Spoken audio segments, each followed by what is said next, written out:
Hello students, मेरे channel mathematics bye आज़ाद sir में आपका स्वागत है। आज हम 8वीं क्लास की विज्ञान की वर्कशीट नंबर 11 करने वाले हैं, जो कि 6 नवंबर के लिए। सभी छात्र यहाँ अपना नाम लिखेंगे, यहाँ अपने अध्यापक या अध्यापिका का नाम लिखेंगे। तो ये आज हम धातुओं के अन्य भौतिक गुणधर्मों के बारे में जानेंगे। कुछ भौतिक गुणधर्म हमने पिछली वर्कशीट में कर लिए थे और आज हम कुछ और जानेंगे। कहते हैं ध्वनि।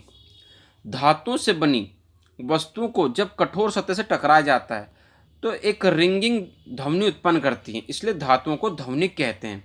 एक चम्मच से स्टील के गिलास व लकड़ी के दरवाजे पर चोट कर करें, दोनों की ध्वनियों को सुनें और अंतर करें। ठीक है, आप चम्मच से स्टील के गिलास पर ये लकड़ी के दरवाजे पर चोट करके देखें और ध्वनियों को सुने। आप देख पाएंगे कि स्टील से जब टकराएंगे तो ध्वनि ज़्यादा होगी, लकड़ी से दरवाजे टकराएंगे तो ध्वनि ना के बराबर होगी।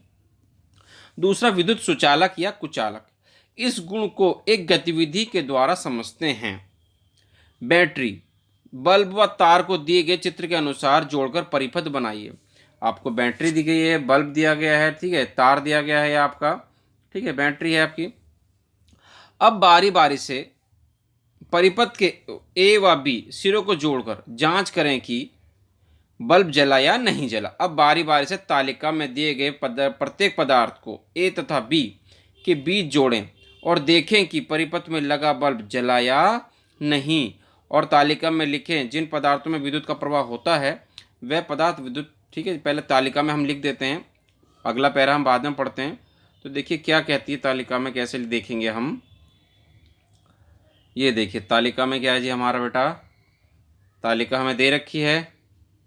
तो कहता है अगर हम लोहे की कील लगा दें, ए और बी के बीच में हम क्या लगा दें, लोहे की कील लगा देंगे तो बल्ब जलेगा कि नहीं जलेगा, जल जाएगा बेटा। तो यहाँ राइट लगा देंगे, जलेगा। ठीक है, कोयला, अगर कोयले से तो नहीं जलेगा, कोयला तो अधातु है तो क्रॉस कर दीजिए। एल्यूमिनियम का तार, एल्यूमिनियम भी धातु है तो इससे भी क्या होगा, जलेगा, यानी कि जला लिख दीजिए या राइट का निशान लगा दीजिए। यहाँ पर भी आप क्या लिख सकते हैं, जला लिख सकते हैं। ठीक है ये बेटा, तांबे के तार से भी क्या होगा बेटा, बल्ब जलेगा। ठीक है ये, और जब आप यूज़ करेंगे कोयला तो नहीं जलेगा।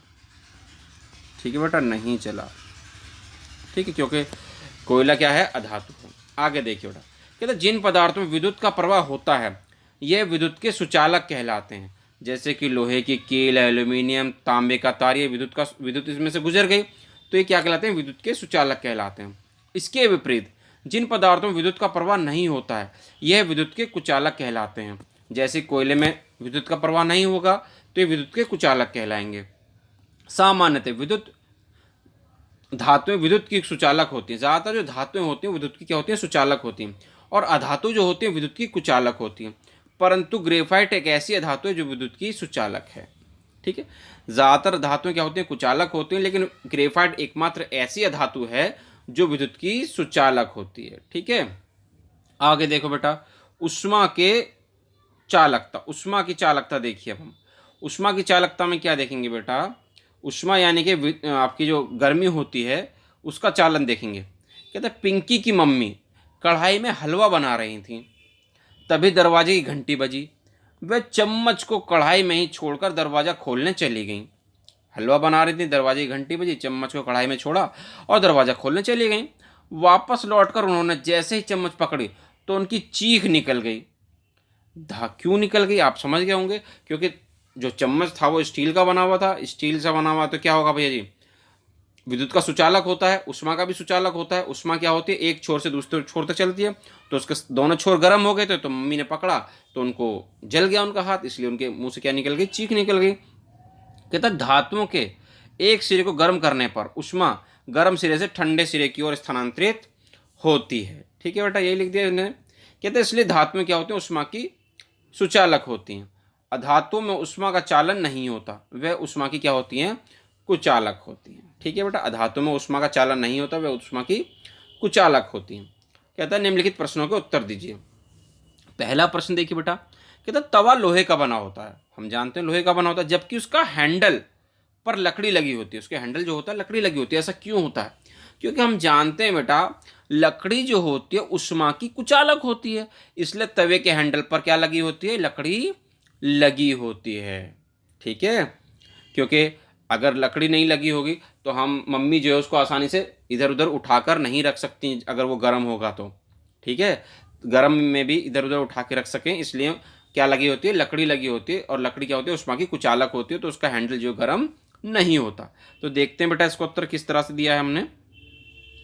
ये देखिए बेटा, लकड़ी उष्मा, बेटा ये उष्मा आप इस तरह से लिखिएगा, उष्मा, लकड़ी उष्मा की कुचालक होती है, इसलिए तवे के हैंडल पर लकड़ी लगी होती है। ठीक है बेटा। अच्छा जी, अब हम देखते हैं क्वेश्चन नंबर 2 क्या कहता है बेटा। कहता है पिंकी की मम्मी चम्मच को पकड़ते ही क्यों चीखी। और एक प्रश्न तो ये हो गया, उसके आगे उसने कहा कि धातुओं के कोई 3 उपयोग लिखिए। तो हम जानते हैं क्यों चीखी, धातुओं के एक सिरे को गर्म करने पर उष्मा दूसरे सिरे तक क्या हो जाती है, स्थानांतरित हो जाती है। इसलिए मम्मी क्या हो गई थी, पिंकी की मम्मी चीख गई थी। अब धातुओं के 3 उपयोग की बात करें अगर, तो धातुओं के बारे में हम जानते हैं आभूषण बनाते हैं, मम्मी की ज्वेलरी, भाभी की ज्वेलरी हम बनाते हैं। ठीक है, तार बनाने में भी इसका यूज़ होता है। ठीक है, धातुओं का, और बर्तन बनाने में भी धातुओं का यूज़ होता है। आप देखते हैं स्टील के बर्तन होते हैं आपके, ठीक है, या तांबे के भी बर्तन होते हैं, सिल्वर के भी बर्तन होते हैं। तो देखते हैं बेटा इसका उत्तर हमने किस तरह से दिया है। तो देखिए बेटा, कहता धातुओं के एक सिरे को गर्म करने पर उष्मा गर्म सिरे से ठंडे सिरे की ओर स्थानांतरित हो सके, इसलिए पिंकी की मम्मी चम्मच को पकड़ती क्या हुई, चीखी। ठीक है बेटा। दूसरा क्वेश्चन इसका, धातु के 3 उपयोग जो हमने बताए थे, आभूषण बनाने में धातुओं का उपयोग होता है, तार बनाने में भी धातु का उपयोग होता है, और बर्तन बनाने में धातु का उपयोग होता है। हम जानते हैं मम्मी की ज्वेलरी, भाभी की ज्वेलरी, सिस्टर की ज्वेलरी बनाने में धातु का उपयोग होता है। तार जितने हमारे घर में होते हैं, वायरिंग जो हो रही होती है, वो सब तार धातु के बने हुए होते हैं, कॉपर के वायर होते हैं जनरली। और बर्तन बनाने में भी धातु का उपयोग होता है। ठीक है, तांबे के बर्तन, सिल्वर के बर्तन हमारे घरों में होते हैं। अब देखते हैं बेटा क्वेश्चन नंबर 3 क्या कहता है।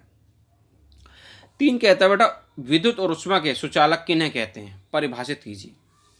विद्युत के सुचालक और उष्मा के सुचालक किसे कहते हैं। तो हमने पढ़ा अभी ऊपर कि जिन पदार्थों में से विद्युत और उष्मा का प्रवाह हो जाएगा वो क्या कहलाएंगे, सुचालक, जिनका नहीं होगा कुचालक। तो हमें सुचालक की वजह नहीं है, जिनका प्रवाह हो जाएगा वो क्या होंगे, सुचालक होंगे। तो देखिए उत्तर तीसरा, देखिए जिन पदार्थों में विद्युत और उष्मा, उष्मा बेटा यहाँ पे आप इस तरह से करिएगा, उष्मा, जिन पदार्थों में विद्युत और उष्मा का प्रवाह होता है वह पदार्थ विद्युत और उष्मा के क्या कहलाते हैं, सुचालक कहलाते हैं। ठीक है बेटा, परिभाषा हो गई। जिन पदार्थों में विद्युत और उष्मा का प्रवाह हो जाएगा विद्युत और उष्मा के सुचालक कहलाएंगे। जिसमें से विद्युत का हो जाएगा वो विद्युत के सुचालक, जिसमें उष्मा का प्रवाह हो जाता है वो उष्मा के सुचालक। जनरली सेम ही होते हैं। तो आगे देखिए क्वेश्चन नंबर 4 क्या कहता है। तो देखिए नीचे दी गई सारणी में पदार्थों के नाम लिखे हैं, सारणी में आपको पदार्थों के नाम दिखाई दे रहे हैं, उनके गुणों के आधार पर सही या गलत का निशान लगाइए और बताएं कि यह पदार्थ धातु है या अधातु है। अब देखिए लोहा, लोहा हम जानते हैं धातु है, धातु है तो धातुएं क्या होती हैं, चमकदार होती हैं, तो राइट हो जाएगा यहाँ पे। ठीक है, सही हो जाएगा। आघातवर्ती भी होती हैं धातुएं, धातुएं तन्य भी होती हैं, धातुएं ध्वनिक भी होती हैं, धातु में उष्मा की सुचालक होती हैं, धातु में विद्युत की भी सुचालक होती हैं। और ये क्या है, लोहा यानी कि एक धातु है बेटा। लोहा क्या है आपके, धातु। तांबे के बारे में क्या बात करें, तांबा भी चमकदार होता है, आघातवर्ती भी होता है, तन्य भी होता है, ध्वनिक भी होता है, उष्मा का सुचालक भी है और विद्युत का सुचालक भी है। तो ये भी क्या है जी, आपकी एक धातु है। क्या है बेटा, एक तांबा क्या है, एक धातु है। ठीक है बेटा, ये धातु हो गया।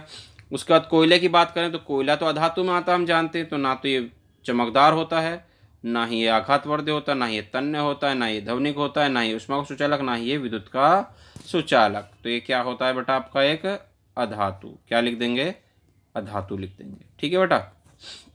उसके बाद कार्बन छड़ की बात करें, कार्बन छड़ में अगर बेटा ग्रेफाइट की बात करें तब तो ये चालक है। ठीक है, वरना कार्बन छड़ भी क्या होगी, नहीं करेगी पास, ना आघातवर्ती होगी, ना चमकदार होगी, ना तन्य होगी, ना ध्वनिक होगी, ना उष्मा की सुचालक, ना ही विद्युत की सुचालक। तो ये क्या होती है भैया जी, एक अधातु होती है कार्बन छड़ भी जो है। ठीक है बेटा।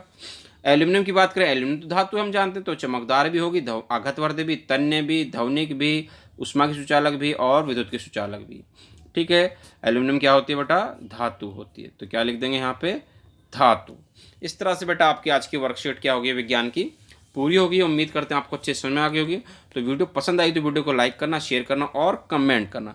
और आपने अगर अभी तक हमारे चैनल को सब्सक्राइब नहीं किया है तो आप चैनल को सब्सक्राइब ज़रूर करना। मिलते हैं आपसे अगली वीडियो।